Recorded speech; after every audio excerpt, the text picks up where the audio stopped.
से उनको cash crop के नाते से ज़्यादा लाभ हो सकता है, इनकम कैसे बढ़ सकती है। तो इस प्रकार की एक प्राधिकरण की व्यवस्था हमने की थी और उसमें जितने एक्सपर्ट्स हैं, जितने हमारे एग्रीकल्चर यूनिवर्सिटी के लोग हैं, हॉर्टिकल्चर यूनिवर्सिटी के लोग हैं, नॉन ऑफिशियल जो प्रगतिशील किसान हैं और डिपार्टमेंट के कई 4-5 डिपार्टमेंट के हमारे अधिकारी उसमें सब शामिल हैं।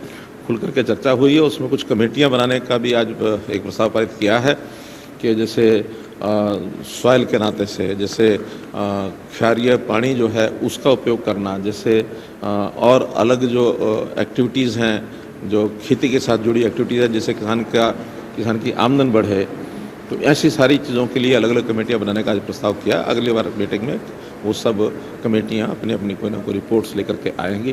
तो इस प्रकार का किसानों के हित में प्राधिकरण का एक प्रारूप। उसमें उन्होंने कहा ना 5-6 कमेटियों का एक विचार आया है। तो 3 महीने के अंदर इन कमेटियों का गठन होगा, एक एक मीटिंग वो करेंगे। 3 महीने के बाद फिर से प्राधिकरण की मीटिंग होगी, उसमें रिपोर्ट अपनी देंगे।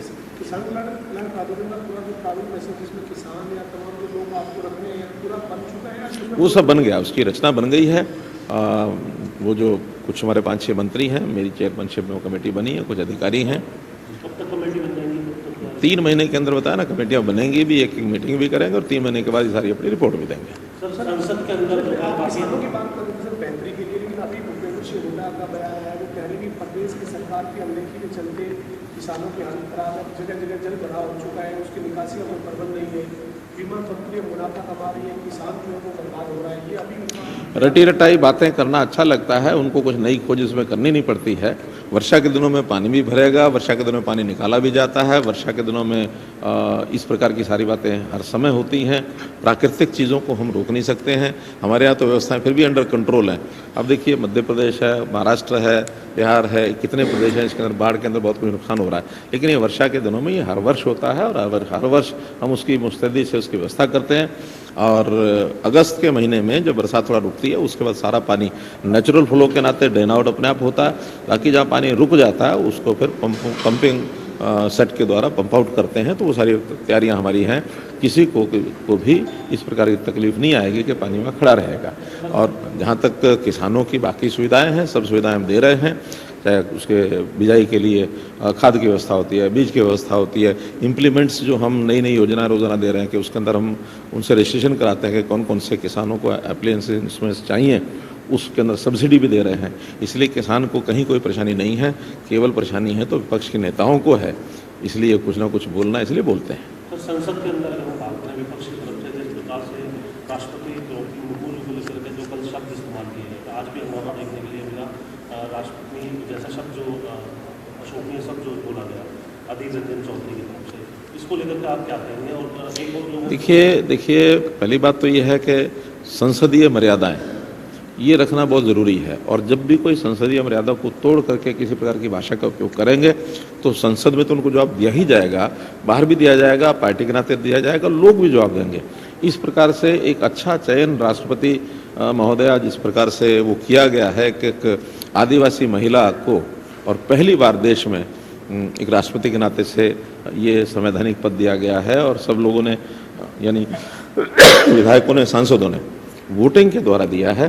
तो इस प्रकार ये शब्दावली का उपयोग करना किसी के द्वारा भी किया गया हो निंदनीय है और इसका जवाब जो है हर स्तर पर दिया जाएगा, कतई बर्दाश्त नहीं किया जाएगा। पार्टी के अध्यक्ष सोनिया गांधी उनसे माफी मांगने के लिए आप कहेंगे कि ऐसा सबसे बड़ा पार्लियामेंट के अंदर सब चीज़ों को देखा जा रहा है और हमारी राष्ट्रीय इकाई है उन सब चीज़ों को देख रही है। राष्ट्रीय इकाई सब चीज़ें ठीक करेगी।